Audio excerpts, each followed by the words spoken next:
আমারও অনেক তেলাওয়াতের মধ্যে আমার চাইতে আরো ভালো যারা তেলাওয়াত জানেন তিনি অনেক সূক্ষ্ম সূক্ষ্ম ছোট ছোট অশুদ্ধ দিক বাইর করতে পারবেন।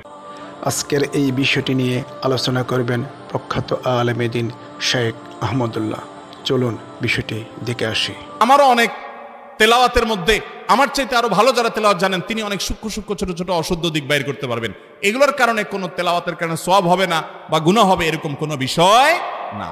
মান যার যত সুন্দর হবে তার সওয়াব তত বেশি হবে। এজন্য আপনি চেষ্টা করবেন, কিন্তু আপনি যদি পড়তে কষ্ট হয়, বিশেষ করে অনেক লোক আছে শুদ্ধ করতে পারে না কিন্তু চেষ্টা করে আপ্রাণ, এই যে বেদে বেদে পড়ে স্পিডি তেলাওয়াত করতে পারে না, শুদ্ধ করতে গিয়ে আস্তে আস্তে পড়ে, তার অনেক কষ্ট হয়। নবী সাল্লাল্লাহু আলাইহি ওয়াসাল্লাম বলেছেন তাদেরকে বরং আল্লাহ তাআলা ডাবল সওয়াব দান করবে।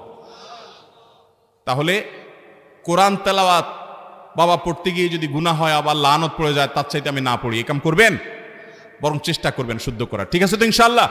একেবারে হুজুরদের মতো শতভাগ শুদ্ধ করতে পারেন না, অসুবিধা নাই, কোনো অসুবিধা নাই, তারপর আপনি সওয়াব পাবেন।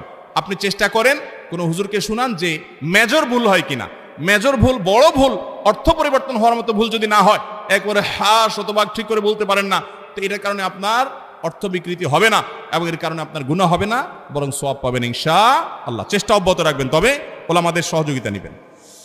এরপরে প্রশ্ন হলো, আমার ছোট বয়সে বাবা মারা যায়, তারপর আমাকে অন্য জায়গায় লালন পালন করতে দেওয়া হয়। এখন আমি সেই ছোট থেকেই পালিত বাবা মাকে বাবা মা ডেকে আসছি এবং তাদের নাম দিয়েই বিয়ে পড়ানো হয়েছে। এখন আমার কি করণীয়? ভাইরা আমার, বাবা এবং মা এটা পৃথিবীতে কখনো পরিবর্তনযোগ্য হতে পারে। আল্লাহ তাআলা কোরআনে বলেছেন, উদউহুম লিআবাইহিম, সন্তানদেরকে ডাকবা কার নামে? বাবার সাথে সম্বন্ধ করে, যেটা অমুকের ছেলে।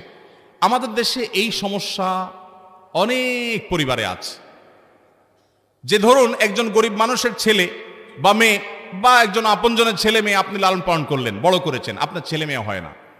এবার সমাজের মানুষের কাছে পরিচিত করছেন যে তার বাবা আমি, তার মা আমার স্ত্রী, এবং ওই ছেলেকেও বললেন হ্যাঁ তোমার বাবা আমি, তোমার মা এটা। এটা প্রতারণা, এটা মিথ্যা কথা, এটা জায়েজ হতে পারে। এই সন্তানের যারা বাবা মা জন্মদাতা, গর্ভধারণকারিণী, কিয়ামত পর্যন্ত তারাই হবে, এটা কখনো পরিবর্তন করার মতো বিষয়। আপনি লালন পালন করেছেন, আপনাকে আঙ্কেল আন্টি বলা যেতে পারে, আপনাকে শ্রদ্ধার সাথে অবশ্যই সে আপনার কৃতজ্ঞতা আদায় করবে, সেটা ভিন্ন বিষয়, কিন্তু তার বাবা মাকে ভুলিয়ে রাখবেন, এটা কখনো জায়েজ হতে পারে। যদি আগে থেকে এরকম হয়ে থাকে আল্লাহর কাছে ইস্তেগফার করবেন, এটাকে কারেকশন করবেন।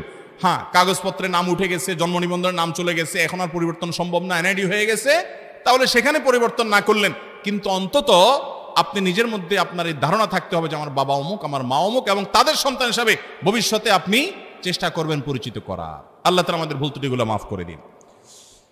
এরপরে প্রশ্ন হলো, আমার পরিবার থেকে আমার সাথে আমার খালাতো বোনের বিবাহ ঠিক করেছে, কিন্তু তার সাথে আমার